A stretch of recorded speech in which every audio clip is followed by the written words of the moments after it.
What's up, guys? Welcome back to another video. So the Eclipse almost blew up. The 4G63 almost took a dump. The reason for which is the dumbest reason possible. Has nothing to do with the engine at all. Just a stupid mistake that I did. So here's what I did. So the oil pan bolts in, and I guess the bolt goes right by the timing belt. And I put a bolt that's too long, and I guess it's been rubbing on the belt the entire time while I was driving it. So, and I noticed it, and obviously I parked the car right afterwards. But you can see the belt starting to crack in some spots. So I already got the new belt on there. The belt's pretty cheap, it's like 20 bucks or something for a Gates timing belt for this thing. So I got the new belt on, that's all finished up. Also, while I was in there, I put the power steering belt on, finally. So I should have power steering now. I'm not sure, it looks like the steering rack might have been leaking before. So I'm gonna have to obviously start it up and hopefully it doesn't leak all the fluid out. But if it does, then I might just take that belt back off before the dyno and dyno it that way. But yeah, so another thing that I did was I added some bongs to the valve cover to try to reduce the pressure in the engine. So these cars actually don't have a breather on the block. The only breather is on the valve cover, and there's like a passage through the block, through the valve cover, that supposed to reduce the pressure in the block itself. But the only issue is that the only breather on the valve cover is this little 5/16 little hose that goes on here. So what I did was I had my guy weld me some 10 AN bongs onto here. So I'm gonna run those to a catch can, and that should hopefully keep my pressure down. The reason why I did this was because if I hit any sort of RPM at all, the dipstick would shoot out, and then the block would breathe through the dipstick tube. So I got tired of the dipstick shooting out all the time. So yeah, so I added those bongs. Hopefully that'll work. Now the catch can that I got is pretty big. It's gonna go right over here. I do still have to make a bracket for it or something, but here it is right here. It's a cheap catch can. I got it off eBay.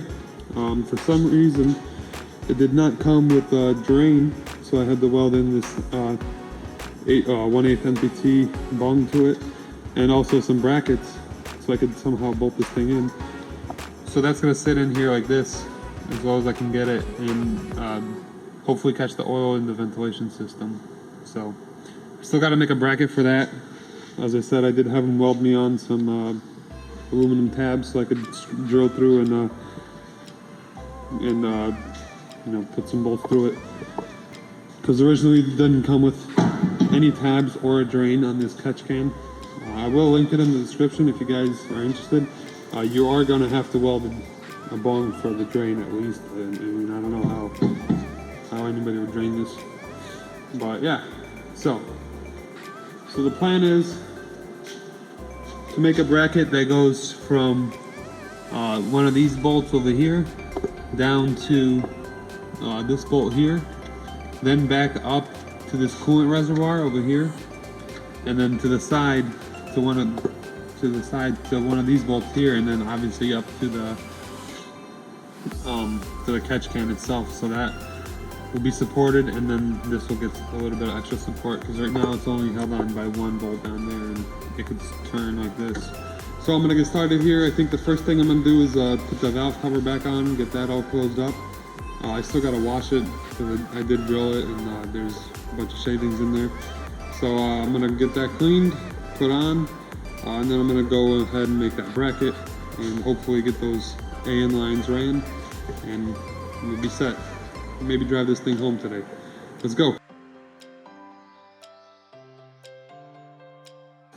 So another thing that I'm going to do while I have the valve cover off is I'm going to go ahead and retorque the head.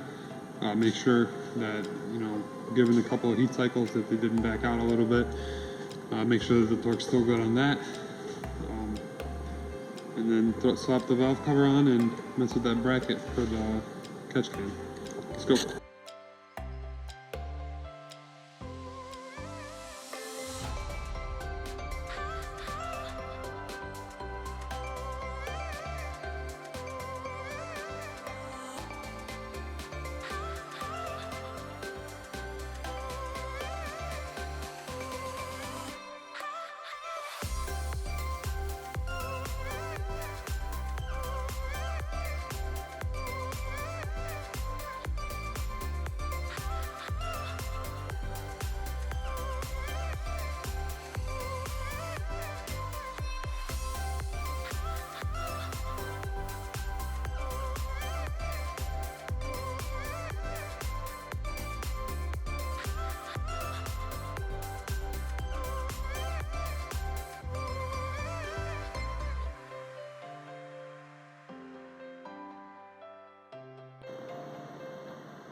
Alright guys, so actually I lost the outro to this video, so I'm just gonna go ahead and remake it right now.